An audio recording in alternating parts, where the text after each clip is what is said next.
Hair Story listeners. Welcome to the second episode of Entrepreneurial Hair Stories podcast, created in the context of the same titled Erasmus Plus project funded by the European Union. The title of the podcast series is Entrepreneurship through the Lens of Intersectionality, Impact, Challenges, and Opportunities. I would like to welcome back our devoted listeners on another brief entrepreneurial and educational journey. To those of you who are new to the Hair Story podcast, welcome on board. What's on the menu for the second episode of Entrepreneurial Hair Stories podcast? Well, get ready because we've prepared lots of interesting topics and insights for you. Today's episode will focus on a topic central to our project's mission, that of the positive representation of marginalized groups in entrepreneurship. We are about to unravel how positive representation can be a game changer for the participation not only of marginalized groups of individuals, but also of entire communities and countries. In this episode, we are tapping into research and interviews from the experts interviewed by our consortium in 5 European countries to shed light on the transformative impact of positive representation in entrepreneurship. We'll explore why it matters, the role of relatable role models, and the unexplored potential of aspiring entrepreneurs within marginalized communities.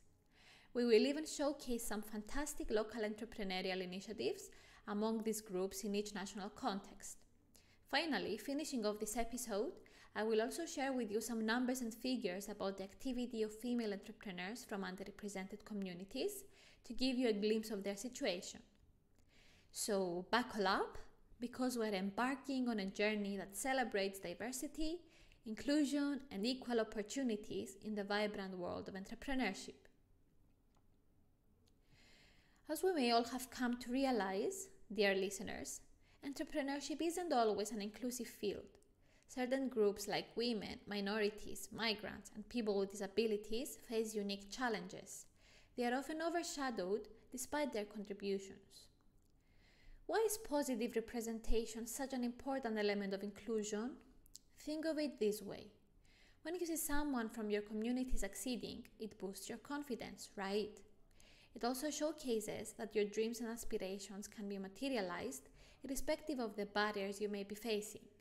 Well, the same goes for underrepresented entrepreneurs, and this confidence isn't just on a personal level. It's like a domino effect, igniting entrepreneurial spirit far and wide. If positive representation has so much potential, let's see the major benefits it yields for disadvantaged entrepreneurs, first on a societal and then on a personal level. On a societal level, positive representation of marginalized entrepreneurs promotes social cohesion and diversity, which are essential to building inclusive communities. Having role models who look like you or come from similar backgrounds can boost your confidence and your sense of belonging.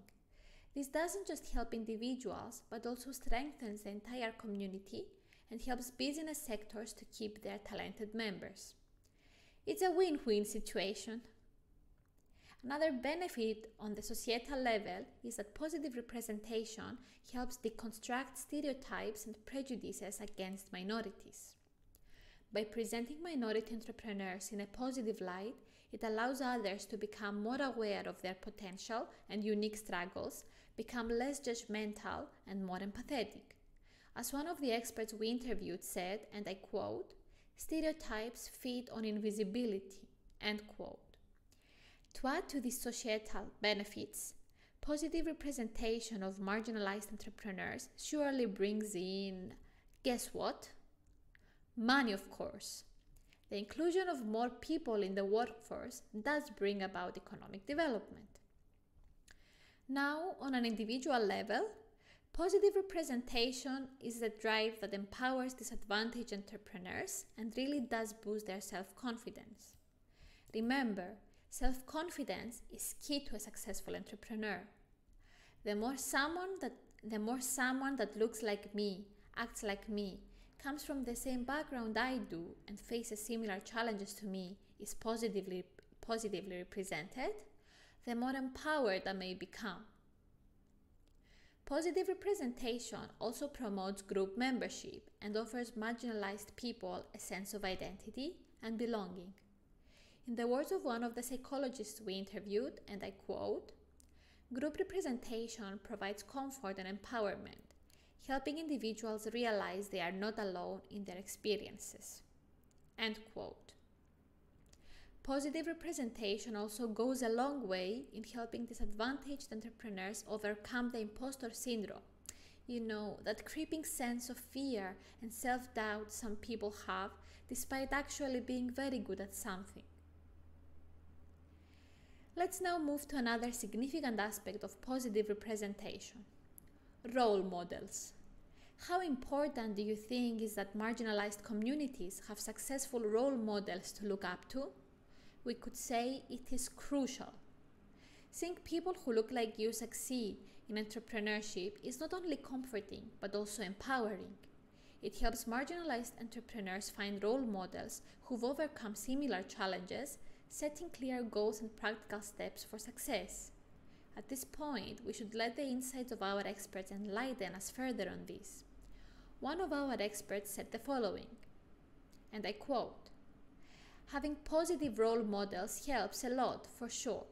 You have a goal, you know how far you can take it, you know what you need to build, you follow the steps of the person who has succeeded, and you know what steps you need to take.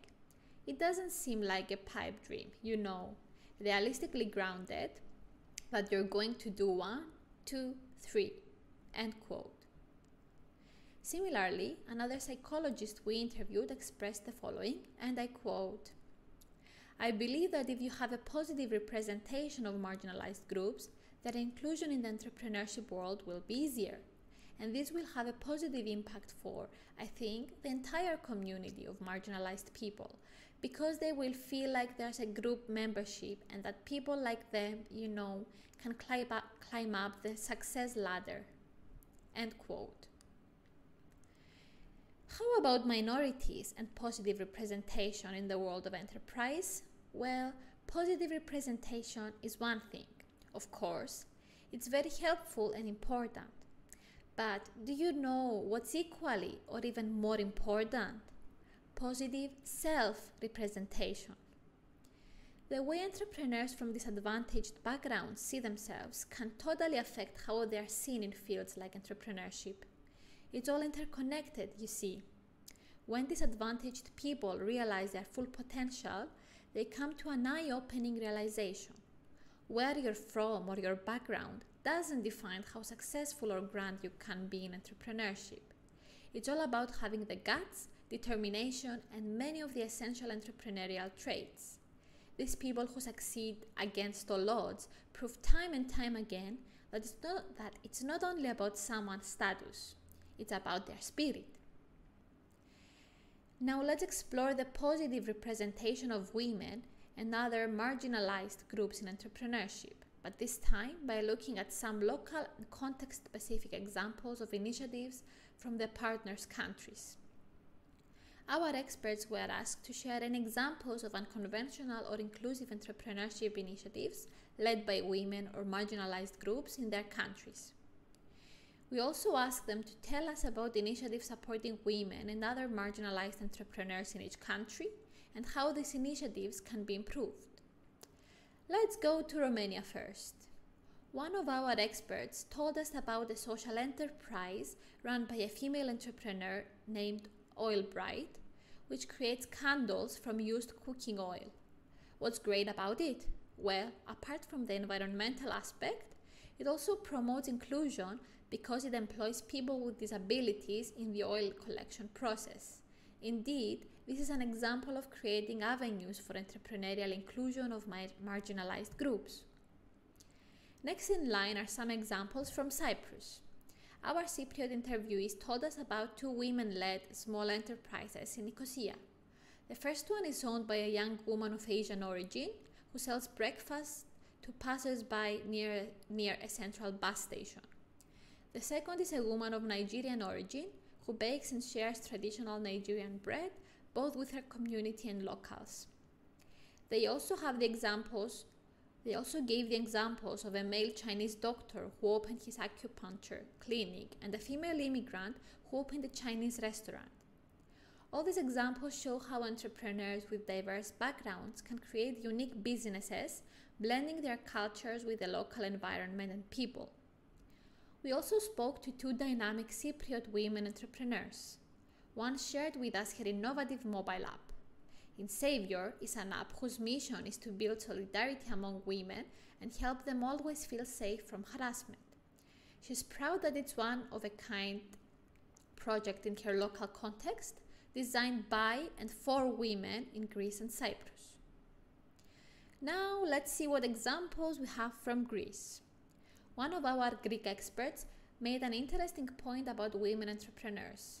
She thinks they are often more sensitive and empathetic compared to men in business. Women, she says, tend to care more about inclusion. To back this up, she gave examples of 3 female-led businesses in Greece. One of them hires people with autism to make cereal bars. Another runs a cafe with employees who have autism. Finally, the third example is a botanical mixed business in Thrace, Greece, hiring people from minority groups. These businesses show how women entrepreneurs often focus on creating inclusive and diverse workplaces. Now, in the case of Spain, our experts told us about an interesting program called Adelante, which is all about helping aspiring entrepreneurs in the Castilla-La Mancha region. They offer financial support through microcredit loans and provide expert advice to people looking to start or grow their businesses. What's great about this initiative is that they are really focused on helping out people in rural areas. Finally, in the Netherlands, our experts shared that there's a lot being done to help female entrepreneurs. They've got seminars and webinars to help women who might find entrepreneurship a bit challenging or scary. Plus, they make the most out of social media to spread the word about entrepreneurship. So if you're a woman looking to start your own thing, there are resources and online events to give you a boost. Our experts from the project's partner countries have also talked to us about some formal initiatives they believe would really benefit and promote entrepreneurship among women and other marginalized groups. How can the state, public institutions, as well as other private bodies help minority entrepreneurs? The experts we interviewed agreed that there is indeed a need for intervention of public institutions. The initiatives that try to promote women in entrepreneurship need to increase. For instance, they suggest organizing awareness-raising campaigns on the issue. Equally important, they believe, is to set in place targeted policies to make up for the disadvantages some people face. The experts also stress that it's very important for every intervention that's done to be targeted and tailored to the specific needs of each individual or community and to follow a bottom-up approach. I quote, "Programs designed by institutions to boost women's entrepreneurship should have a bottom-up approach and a starting point that analyzes their needs. We cannot have generalized programs for diverse entrepreneurship, as unconventional entrepreneurship is very diverse, and so are the underrepresented profiles of the entrepreneurs. It's impossible for one program to target everything." End quote. Our expert also focused more on female entrepreneurship and insisted that more initiatives are needed to support women. One of the experts from Cyprus specifically suggested that those initiatives should be undertaken by other female entrepreneurs with similar experiences in the field of entrepreneurship because they are the most fit to guide other aspiring women entrepreneurs. It's interesting to see what exactly she had to say about this, and I quote her. "It is really important for all women, regardless of social class, financial status, etc., to provide them with the necessary means to enable them to materialize their dreams, ideas, and plans, but not in a generalized way. This should be done by other women who have personally experienced similar situations and have themselves started from a low background, so that they have the perception and empathy to be able to really help other marginalized women." End quote. And this wraps up our first topic to be covered in this episode. Now, as promised, let's take a different direction when it comes to women in entrepreneurship. In recent years, our world has seen major changes, from tech revolutions to a global pandemic, economic crisis, wars, and even energy and food shortages. Through all this turmoil, women-led businesses have faced challenges but also demonstrated resilience and adaptability. They've shown that they can seize opportunities in the midst of chaos and support the economy. However, their participation often gets overlooked. So you may be wondering, what's the status of women-led initiatives in today's changing landscape? Let's look at some key facts and figures. Did you know that women entrepreneurs are very active in highly innovative businesses? Women represent 1 in 3 entrepreneurs offering global innovation. Here's another fact. Women tend to have lower rates of business exit compared to men, with 4.1% for women versus 5.9% for men. And the final one on the European context. Europe counts the lowest rates of entrepreneurial intentions, but the highest rates of gender parity compared to the rest of the world. I believe that everyone agrees that starting a business is a tough task to do. Let's say we're talking about a woman, and even more so, a woman from a disadvantaged background. On the one hand, you've got to deal with issues like not having enough early funding, having limited access to training and mentors, and sometimes facing cultural biases and discrimination. But hey, technology has come to the rescue. It's brought us fresh role models, expanded our networks, and given us better ways to communicate and innovate in the business world. However, many women, especially those who need it most, aren't aware of the programs that could help them. They lack mentors and role models. So here's the deal. We need gender-sensitive entrepreneurship programs that take into account the unique challenges women face. But not women as a generalization, but concrete women in specific backgrounds. In this sense, any policies or support for women coming from diverse places need to be gender-sensitive and acknowledge their distinct and tough journeys. Dear listeners, this episode is slowly coming to an end. Thank you for tuning in to the second episode of Entrepreneurial Hair Stories podcast. Today, we've explored the transformative power of positive representation in entrepreneurship. Join us in the next 2 episodes in celebrating diversity, inclusion, and equal opportunities in the vibrant world of entrepreneurship. Stay tuned for more insightful episodes. Next in line on our podcast series is episode 3, in which we will look into the concept of intersectionality. What is that term all about? How is it relevant and important when we are talking about entrepreneurship? Find the answers to these questions and many more in episode 3. I'm looking forward to unraveling this fascinating topic with all of you. See you soon!